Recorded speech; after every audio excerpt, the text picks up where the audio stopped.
थोड़ा सा समय हमको और दे दीजिए प्रभु। अभी भी ये फैसला हुआ नहीं है पूरी तरीके से। पार्टी ने अपनी बातों को रखा। पार्लियामेंट्री बोर्ड में विधिवत तरीके से इन तमाम विषयों के ऊपर चर्चा नहीं हो जाएगी। पहली बात तो हम चुनाव लड़ेंगे कि नहीं लड़ेंगे, इसी को एक फाइनल। सामान्य सीट से हम चुनाव लड़ें, ये भी प्रस्ताव पार्टी की तरफ से आया है, जिसको मैं स्वागत करता हूं। बट ये तमाम फैसले मुझे लगता है अंतोगत्वा पार्लियामेंट्री बोर्ड की बैठक के बाद ही होंगे। ये लोग ना सिर्फ बहाने ढूंढते हैं कि कैसे अपनी हार के ऊपर लीपापोती की जा सके। इसको एक विधिवत शुरुआत मान ले, शंखनाद मान ले। विधानसभा चुनाव को लेकर आने वाले दिनों में पार्टी लगभग 7-8 और ऐसे कार्यक्रम आयोजित करेगी। इसकी सोच 4-5 जिलों का एक समूह बनाकर उस जिले में संगठन के माध्यम से एक बड़ी सभा करना है। इस बार हम लोगों ने शाहबाद के इलाके में पहला ये कार्यक्रम जिससे हम लोगों ने शुरुआत की है, जिसमें आरा, बक्सर, औरंगाबाद, आपका कैमूर, इन तमाम जिलों को मिलाकर हम लोग ये कार्यक्रम कर रहे हैं। उम्मीद करता हूं कि ये शुरुआत है और आने वाले दिनों में लगभग 7-8 और ऐसे बड़े कार्यक्रम होंगे जिससे हम अपनी डबल इंजन की सरकार की बातें जनता तक पहुंचा सकें। बिहार फर्स्ट, बिहारी फर्स्ट की सोच को हम लोग जनता तक पहुंचा सकें, ताकि 2025 बिहार विधानसभा चुनाव परिणाम में जो जीत एनडीए गठबंधन को मिलने जा रही है, उस जीत के मार्जिन को हम लोग और बड़ा कर सकें।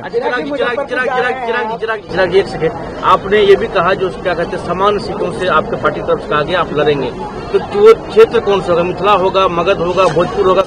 थोड़ा सा समय हमको और दे दीजिए प्रभु। अभी भी ये फैसला हुआ नहीं है पूरी तरीके से। पार्टी ने अपनी बातों को रखा। बट जब तक पार्लियामेंट्री बोर्ड में विधिवत तरीके से इन तमाम विषयों के ऊपर चर्चा नहीं हो जाएगी, पहली बात तो हम चुनाव लड़ेंगे कि नहीं लड़ेंगे, इसी को एक फाइनल। सामान्य सीट से हम चुनाव लड़ें, ये भी प्रस्ताव पार्टी की तरफ से आया है, जिसको मैं स्वागत करता हूं। बट ये तमाम फैसले मुझे लगता है अंतोगत्वा पार्लियामेंट्री बोर्ड की बैठक के बाद ही होंगे। राहुल जी ने बहाना तैयार कर लिया बिहार चुनाव हारने का। दिक्कत यही है इनमें, ये लोग ना सिर्फ बहाने ढूंढते हैं कि कैसे अपनी हार के ऊपर लीपापोती की जा सके। कभी आत्ममंथन चिंतन नहीं करेंगे। इनको अपनी पार्टी में जयचंद दिखते हैं पर उस पर कार्रवाई नहीं करेंगे। इनको सिस्टम में दोष दिखता है बट जब खुद सत्ता में होते हैं तब कार्रवाई नहीं करते। हर कॉन्स्टिट्यूशनल पोस्ट के ऊपर ये सवाल उठाएंगे पर ये भूल जाते हैं कि सीबीआई को पहली बार तोता जब कहा गया था तो उस वक्त यूपीए की ही सरकार थी, इन्हीं के नेतृत्व वाली सरकार थी।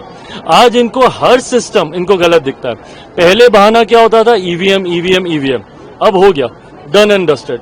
अब नया बहाना क्या ढूंढना है, जो महाराष्ट्र से इन्होंने शुरू किया कि भाई नए वोटर जोड़ लेते हैं, ये कर लेते हैं, वो कर लेते हैं। कब तक आप बहाने ढूंढिएगा?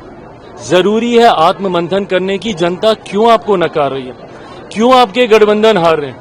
दिल्ली में आपके गठबंधन की सरकार चली गई और इनको पता है कि महाराष्ट्र के बाद अब बिहार में भी उतनी ही बड़ी हार की ओर इनका तथाकथित, अब पता नहीं महागठबंधन है, इंडिया अलायंस है, जो भी है, ये लोग अग्रसर हो रहे हैं। बिहार के बाद ये लोग बंगाल भी हारेंगे, असम भी हारेंगे। उसके लिए बहाना और लिखित रूप में काफी विस्तृत बहाना आज के एक अखबार में राहुल जी के द्वारा दिया गया।